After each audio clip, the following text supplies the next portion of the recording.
So we're going to go over the history and the origination of the term Giclee, and that's how it's said, Giclee. So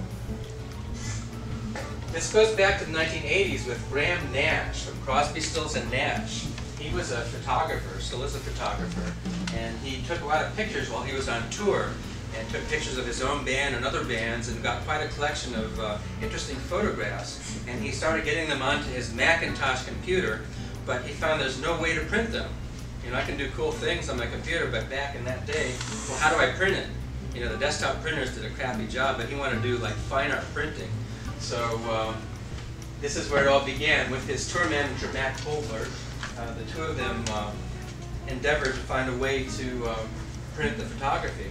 And so what they did was they hooked up with Iris Graphics and this model 3047, which was used in the pre-press industry. Back in those days when you wanted to print a brochure or postcards or annual reports, the earlier technology was to make these sheet films, you know, and stack them up to get the color, and that was very time-consuming and expensive.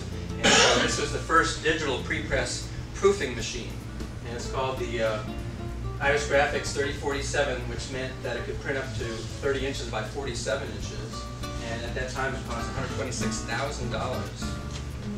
And so when my wife Jerry and I had our market communications firm, we would send our proofs out to be proofed on this particular machine, so we were very familiar with it at the time.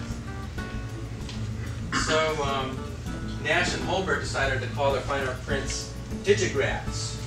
And another fellow who worked in their studio named Jack Dugain decided a better term was Giclee.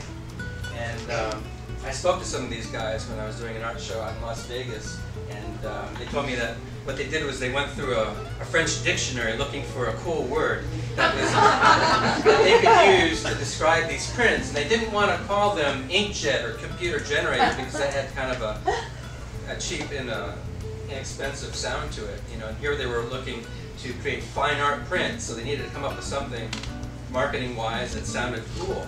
So they came up with Giclee, and it means in French to spray, or means nozzle, to squirt, to squirt. It's the concept of spraying like an inkjet printer would without using the word inkjet. So hence the word Giclee was coined back in the late 80s. And these are some of Graham Nash's photographs from his tour, and they were published. Well, they printed them and had shows, and they went into a book called Life on the Road.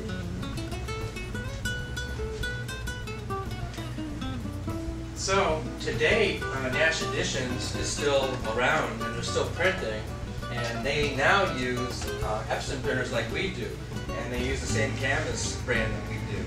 So that's kind of cool that they're using the same printer, the same inks and materials to print on that we do at Canvas Zoom.